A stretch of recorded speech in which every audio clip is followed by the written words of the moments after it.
Hey, what's going on, guys? It is your good friend Matt. We're back again here today at the only place that we always could be. And as you already know, that is Matt's Wrestling Collectibles right here on YouTube. Couple of days late to the party on this one, but I already told you we were going to get it done. We were definitely going to do it. And of course, as the title says, we are doing the Night 2 review of WrestleMania Sunday, and we're also going to talk a little bit about the WrestleMania Raw, Monday Night Raw that follows WrestleMania. Of course, every year is one of the biggest Raws of the year, if not the biggest Raw of the year. I'd probably put it up there at a solid tie between the Raw before WrestleMania as just as much the Raw after WrestleMania. So here today, we are going to go over this match card. We're going to try to keep this one as brief as possible. We're not going to keep you here all day. We're going to talk about it quick. We're going to get it over and done with, and we're going to start right off with what was one of the bigger moments of the night just because of the spotlight that it put on TNA. And you guys can already tell where I'm going with this one. We had the match with Randy Orton and his surprise guest opponent, which wound up being none other than the TNA World Heavyweight Champion, Joe Hendry. And careful, we just said his name. He's probably not going to appear here, but you do say his name, he does appear, and Joe Hendry was at WrestleMania 41. How crazy was that to be able to see the TNA World Champion taking on a 14-time or 15-time World Heavyweight Champion in Randy Orton? How crazy is that? It is amazing to see the platform that WWE is giving TNA, and I think even though a lot of people might say, well, it was kind of a squash match, it was quick, I think the match went about 5 minutes, if that. I think it might have even been less. So, of course, you know, does it kind of hurt TNA a little bit? I'm not saying it doesn't. It's just, you're talking, it's kind of like when we go into like the UFC. You know, the UFC always is claiming and very much, you know, is right when they say that we have the top guys in the world. You know, there's a lot of other organizations. You could take their current champion and put them up against a guy who's in the top 5 of the UFC and they lose. Maybe even in the back 10, the 5 through 10 of the top 10, and they might even still take a loss. So, with that, I will say that Joe Hendry, I think, definitely got a huge spotlight put on him, as well as TNA as a whole. I think it was a great showing for them, and it was a good match. It was fun, had a little bit of comedy in it, you know, with Randy Orton kind of doing the mocking of Joe Hendry after the RKO, which was perfectly placed. Camera angle was great on that, and it was a good match. Randy Orton in his 20th WrestleMania, he makes not only an appearance, but a victory, and rightfully so, as the legend that he is. Up next, we got AJ Styles. Oh, and real quick, guys, before we jump into that, I did pick Randy Orton to win no matter who his opponent was going to be. My pick was that Randy Orton would win. So we're up for 1-1 on the night. AJ Styles versus Logan Paul. I did pick Logan Paul to win it. I feel like it just made the most sense. You know, you get Logan Paul in there. He's doing what he does best. He's constantly growing, getting better and better, and he is either now 2-0 or 3-0 at WrestleMania. An amazing showing for Logan Paul, and I think he's going to be one of the probably most gifted, natural wrestlers that didn't come into this business to be a wrestler. He did not aspire to be a wrestler, and this has become just a natural gift for him, and an amazing gift at that. I mean, you know, he's performing moves, very athletic in there, doing a lot of these crazy acrobatic type moves, and it's great. It's the future of professional wrestling, and I could very well see Logan Paul eventually holding that world championship. Don't be surprised, because when that face turn eventually does come, I am sure everybody's going to want to see it. And even if he doesn't turn face, if he stays heel, it'll still be a very good potential wrestling title run. You know what I mean? It would be phenomenal to see, and I guess we'll see that as time continues to play out. But Logan Paul picking up the victory over AJ Styles.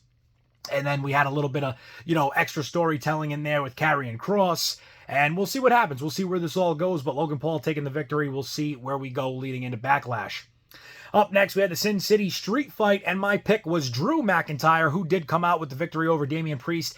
This one was kind of pretty easy to understand. Last year, Drew McIntyre pins Seth Rollins, World Heavyweight Champion, at WrestleMania. CM Punk gets involved, rattles Drew.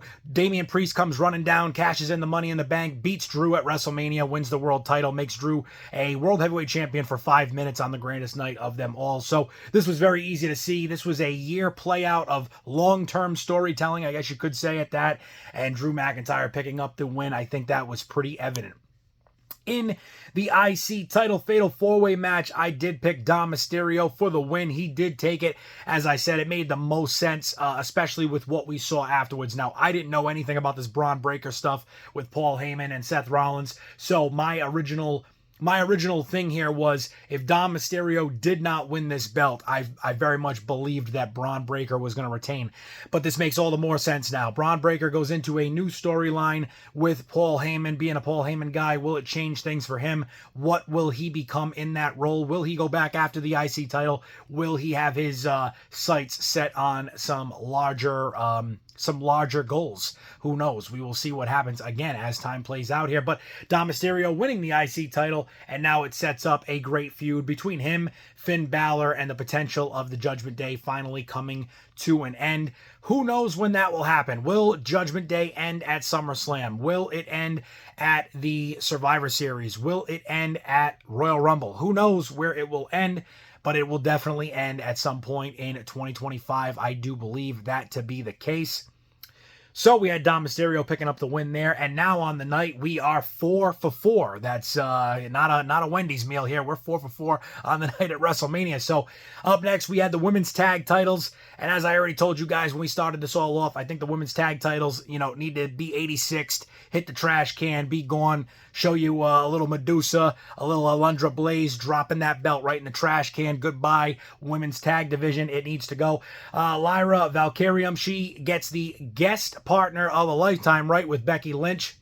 And I had Liv Morgan and Raquel set to win this. It was very disappointing to see them win. I am sick and tired of seeing this common thing where it's like I said, and we're going to lead into this in a second with when I said Bianca Belair, Bianca, Rhea, Io, I said anybody but Bianca. So thank God, we'll get to that in a minute. But same thing here. It's like Becky Lynch doesn't need to be in the title scene every single bit. There needs to be something else. So complete waste of the whole thing as it is. I mean, like I said, the women's tag division, a waste as it goes. It's already a waste. You're not going to convince me different. So we have Lyra and Becky pick up the amazing victory. Oh, great. 24 hours later on Monday Night Raw, they lose. Becky turns heel or whatever, beats up Lyra. It's stupid, guys. It really is ridiculous. The second that they introduced mid-card women's titles with the IC and the US, that's when they should have gotten rid of this. And like I said, the cool stipulation for this match could have been Chelsea Green teams up with Lyra. If Lyra and Chelsea win, they become tag champions. Yup, put it in the record books, throw it in the trash. If Liv and Raquel were to retain, then we keep the belts going, or maybe they take the US and IC title. Who knows? There could have been so much better played out with this, and we could have at least had Chelsea Green featured at WrestleMania, and it would have made a lot more sense in my opinion. But it is what it is, and what a waste of a division, what a waste of a match in general. That's just, again, all my opinion here, but a waste of a match. Up next, we have the Women's World Title Triple Threat, and as I said, anybody but Bianca. Thank God, Io Sky, my pick, she retains. As much as I would have loved to see Rhea get it again, it just, it didn't really make a lot of sense. Io was being overlooked heavily.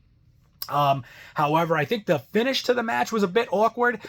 Bianca has Rhea rolled up. She's got her legs this way, so she's sitting on top of her with her legs this way. She's got her in the pin. Io does an over the moonsault, lands on Rhea Ripley's legs, so basically crunching her like an accordion. Hits Rhea, which is somewhat on but somewhat over Bianca, then pins Bianca Belair. I don't know. Couldn't tell you. Do I think it made the most sense that Io should have pinned Bianca? Yes, I do, because it just, I think, adds to the story of, now Bianca took a loss at WrestleMania. I mean, if they had pinned Rhea, then they could sit there and say Bianca lost at WrestleMania, but she's never been pinned at WrestleMania. We can keep going with it all the way we want, but it's just what it needed to be. Io Sky retains the Women's World title, and I think that was the best move that they could do there. Up next, the WWE Undisputed Championship match, John Cena versus Cody Rhodes. And I know a lot of people, they probably thought that Cody Rhodes was going to retain and that it was going to eventually somewhere down the road, either at the last minute, the bottom of the ninth with 2 out, and the bases are loaded. John Cena hits that home run, finally retires with the belt. I think a lot of people thought that was going to be the case, but of course, not the case. John Cena was not only able to win the title, but win it in less than desirable fashion. I mean, of course, that is, I think, where we play things out here. The Rock not being a part of WrestleMania, I think, was terrible. I think it was a terrible decision. I think he should have been there for some reason or another, just because of how much he has had invested into this storyline. But it is what it is. You know, we don't make the call. We can't make the final decision. The Rock is claiming this is what he wants to do. And kind of like these guys that have had creative control, and by no means am I saying that it's because The Rock is having creative control, but The Rock can do what he wants. I mean, you know, hey, go out there and do this. No, I'm not doing it. It's not going to happen. I think The Rock could have made it a little bit better. I think really what we needed a massive beatdown that was from The Rock, from Travis Scott, from anybody else that may have interfered. And then what would have been nice would have been possibly, you know, Cena hitting the AA and then taking, you know, a 1-2 kick out, and then everybody looking like, what are we going to do? And that's when, you know, The Rock passes the belt to Cena and he hits him, you know, smacks him right down, throws the belt out. They throw the ref back in the ring, 1, 2, 3. I think that would have been a little bit better. I still liked it. I still love the match. I mean, John Cena is my number one guy. I mean, this is who I grew up on. And of course, you know, I still love the Stone Colds and the Rocks and the Triple H's. And there's so many names that I can always throw out there. I mean, I even had a time where you couldn't tell me Brock Lesnar wasn't the best in the business. And that was my opinion, you know, way back. We're going back to 2004, 5, 6, or somewhere around there, at least 2004, 5, or 6, somewhere in that time frame. And I still like John Cena then, but as time continued to progress, you know, John Cena is the guy. He's been there forever. He's done it forever. And I think he is very well deserving of this 17th championship run. I am hoping to see something even crazier. I would love to see a world where John Cena somehow loses this belt and then wins it again in the final hour. And now it's, well, not only did I separate the gap between me and Ric Flair, but I also separated the gap further. But as we already know, it's kind of like when you talk about Ric Flair and Hulk Hogan. Ric Flair, 16-time champion, but really was like a 22-time champion. Hulk Hogan, what do they got him down as? A 10-time world champion, but he was really like I think it was like a 25-time world champion or something crazy like that. Who knows? Who knows? But either way, at the end of the day, we did pretty good on this. We did 6 out of 7 right, and that's great because on NXT, we got 5 out of 7. On WrestleMania Night 1, we got 5 out of 7. So I was very, very concerned that I was going to do that again and get another 5 out of 7, but we were able to pull it off here. We got 6 out of 7. It's a really good night. I mean, you know, almost getting the whole card right, and really, we should have got the whole card right because Lyra and Becky should have never won the match. There shouldn't have been any discussion of that. That should have never even happened. It's ridiculous. Becky Lynch could have done something, turned heel, done whatever, and we didn't even have to go this route. But I digress. So, either way here, guys, let's move on to a quick little review of Monday Night Raw. Monday Night Raw starts out. We got John Cena coming out, you know, giving his spiel, doing what he does best. And it ends with Randy Orton giving him the RKO. So we do know that hopefully and potentially we are going to see John Cena versus Randy Orton. But where's Cody Rhodes fit into this? Because he still has his rematch clause for that championship. But odds are we're going to see either Cena versus Orton or Cena versus Orton versus Cody at Backlash. So we'll see how that goes. That's going to be that. We also saw the New Day come out in which they were going to take on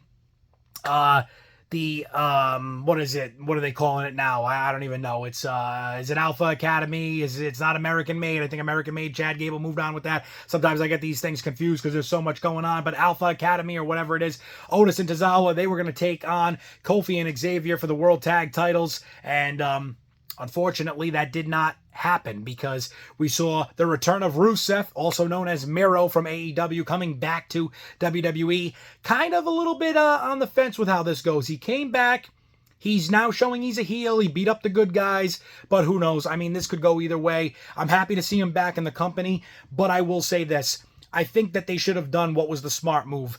Either continue to call him Miro and just let him speak normally, or if you really want to call him Rusev and let him speak normally. I don't think he should come back and then it's like, hey guys, Miro from AEW here. I'm going to tell you about what I'm doing tonight. And then he comes back to, hey, Rusev, I'm back on that. You know what I mean? It's like, come on, man. Enough with some of this bullshit. You know what I mean? It's the same thing with Sean Spears. Ty Dillinger in WWE. I'm Ty Dillinger, the perfect 10. Hey, I go to AEW, I become Sean Spears. I get over better. I'm doing better. I come back to WWE. Who am I? Sean Spears. I don't understand some of it. You know what I mean? It is what it is. It would be like Cody Rhodes going out and doing everything he did and then them coming back and they go, well, we don't want to make you Stardust, but we're going to make you basically what you were when you were with Ted DiBiase as a tag team.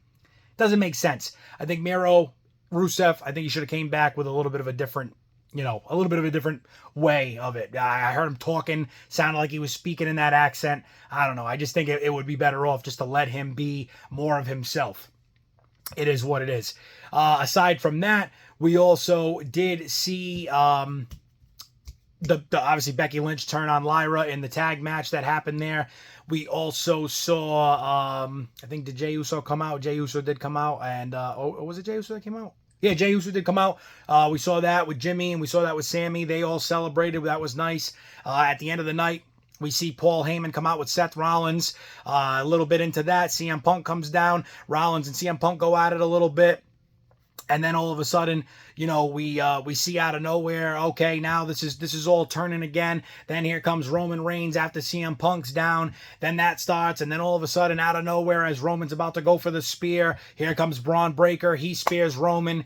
And we now see that we're continuing to build this new Paul Heyman alliance. Seth Rollins, the first official member. Now Braun Breaker, the second official member. So, very cool that we're getting something different here. I am all for great storytelling and great storylines, and I'm excited to see where this goes. So, very happy with that.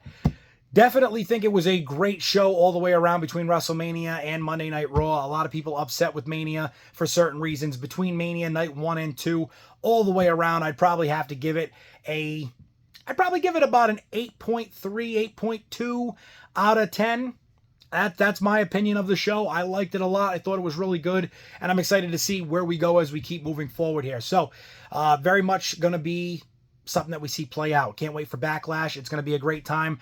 And, hey, as we continue to move through here, SummerSlam will be on the cusp before we know it. Money in the Bank before we know it. I mean, it's going to be a great, great summer.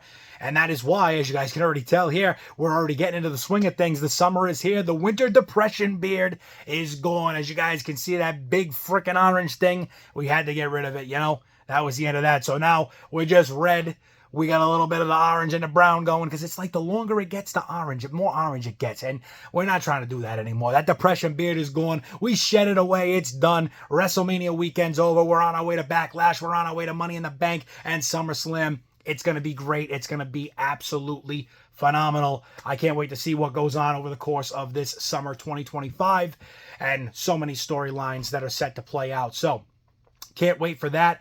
And as always, guys, couple of quick things here now that the summer is here and we're in full effect. As you can already tell, we're matching it up here today. We got Untamed on the hat. We got Untamed on the shirt. If you guys are into cars, if you're into automobiles, if you're into anything that might have a motor, if you're interested in something like that, check out our other YouTube channel at Untamed Auto Club. A lot of great stuff on there. If you guys are into cars, it's a great, great time. So make sure you get over there and check those videos out. Make sure you subscribe to Untamed Auto Club as well. Get over to the channel here. Make sure you hit the subscribe button for me. Hit that bell icon if you want to see my videos every single day. Because whether it's a short or a video like this or an unboxing and review or maybe a new figure pickups, no matter what it is, we're posting a new video here. At least one, if not more, every single day. You guys are going to want to hit that bell icon, get all the notifications to let you know when I post that new video. So make sure you hit that bell icon as well. Get into the comments of this video. Leave me a comment. What was your favorite moment of WrestleMania Night 2? What was your favorite moment of the Raw after WrestleMania? Let me know in the comments down below. And guys, as always, it is the place that you know we will always be. And that you can always find me, Matt's Wrestling Collectibles, right here on YouTube. And until the next video, guys, stay safe, stay tuned, and I will see you all there.